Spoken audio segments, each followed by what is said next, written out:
తిరుమల లడ్డూ ప్రసాదం కల్తీ నెయ్యితో చేసిన బాధ్యులపై చర్యలు తీసుకోవాలని కోరుతూ నిరసన వ్యక్తం చేసిన భారత సురక్షా సమితి నాయకులు జగిత్యాల జిల్లా కేంద్రంలో భారత సురక్షా సమితి ఆధ్వర్యంలో శనివారం సాయంత్రం 5 గంటలకు తిరుమల లడ్డూ తయారీలో జంతు కలబడతో కల్తీ నెయ్యి వినియోగించడంపై నిరసన వ్యక్తం చేశారు.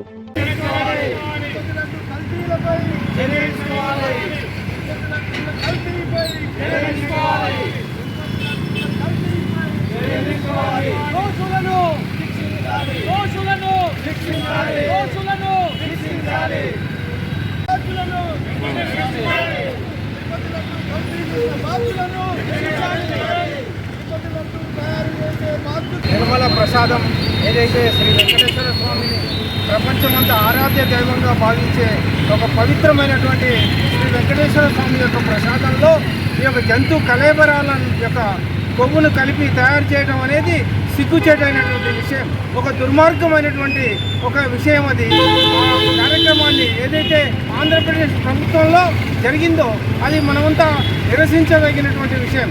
ఈరోజు భారత సురక్షా సమితి ఆధ్వర్యంలో మనం ఈ యొక్క తిరుపతి లడ్డూ ప్రసాదంలో జంతువుల కళేబరాల యొక్క కొవ్వును వాడటం నిరసిస్తున్నాం. నిషేధించాలి. దాన్ని ఆంధ్రప్రదేశ్ ప్రభుత్వం చట్టరీత్యా విచారణ జరిపి వెంటనే కఠిన చర్యలు తీసుకోవాలని ఈ సందర్భంగా డిమాండ్ చేస్తుంది. భారతదేశంలో ఎండోమెంట్ వ్యవస్థ ఇలాంటి చర్యలకు చాలా మటుకు పాల్గొంటుంది. ఎందుకంటే తక్కువ నాసిరకమైనటువంటి వస్తువులు వాడుకుంటూ టెండర్ రేట్ ఏదైతే తక్కువ వాడుకుంటూ వాళ్ళు కల్తీగా తయారు చేసినటువంటి వస్తువులను తిరుబండారంలో కానీ ఇంకా పలు దాని విషయాలలో వాడుకుంటూ మన భక్తిని వాళ్ళు నాశనం చేయడం ప్రయత్నం చేస్తారు.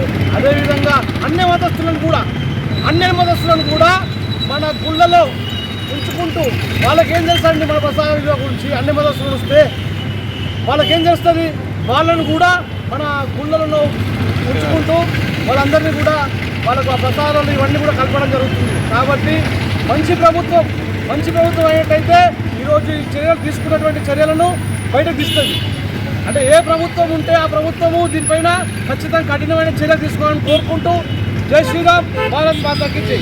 లడ్డూను తయారు చేసి ఈ యొక్క ప్రపంచంలో ఉన్నటువంటి అన్ని దేశాల వాళ్ళు కూడా మన లడ్డూకు పవిత్రతకు భావించి ఆ లడ్డూ కోసం క్యూలు కట్టి ఆ లడ్డూను తీసుకెళ్ళి వెళ్తారు.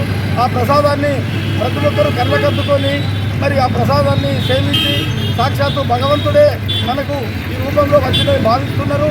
మరి అటువంటి యొక్క తిరుపతిల గత ప్రభుత్వం ఏదైతే ఉందో అత్యంత దారుణమైనటువంటి యొక్క విషయాలకు పాల్పడి స్వార్థం కోసం మరి వాళ్ళ లాభాల కోసం 50 సంవత్సరాల నుంచి నందిని సంస్థ ఇచ్చేటువంటి ఒక నిధిని కాదని వాళ్ళు కావాలని ఒక 5 ఫేక్ సంస్థలకు కాంట్రాక్ట్ అప్పగించి మరి వాళ్ళు తక్కువ రేటుకు తీసుకున్నారు. కాబట్టి వాళ్ళు కూడా వాళ్ళ లాభాల కోసం మరి ఈ యొక్క పత్తి నూనెను, చేపల నూనెను, జంతువుల మాంసం నూనె తీసినటువంటి ఒక నూనెతో తయారు చేసి ఆ యొక్క తిరుమల పవిత్రతను సర్వనాశనం చేసారు. ఇవాళ ప్రపంచంలో ఉన్న ప్రతి హిందువు కూడా దీని గురించి బాధపడుతున్నారు, మరి పశ్చాత్తాపడుతున్నారు. కాబట్టి ఇంతటి ఘోరమైన తప్పు జరిగినటువంటి ఎవరి ఆధ్వర్యంలో జరిగిందో మరి వాళ్ళను అవసరమైతే మరి కేంద్ర మంత్రి నడ్డా గారు కూడా మరి దీనిపై స్పందించడం జరిగింది. చంద్రబాబు నాయుడు గారు కూడా ముఖ్యమంత్రి గారితో మాట్లాడడం జరిగింది. త్వరలోనే మరి దీనిపై సిబిఐ విచారణ జరిపిస్తున్నారని వారు తెలియజేస్తున్నారు. ఆ సిబిఐ విచారణ తొందరలో జరిగి మరి వాస్తవాలను వెలికి తీసి అప్పుడు దానికి సంబంధించినటువంటి ఒక బాధ్యులైతే ఎవరైతే ఉన్నారో వాళ్ళందరినీ కఠినాతి కఠినంగా శిక్షించాలని భారత సురక్షా సమితి కోరుకుంటున్నారు.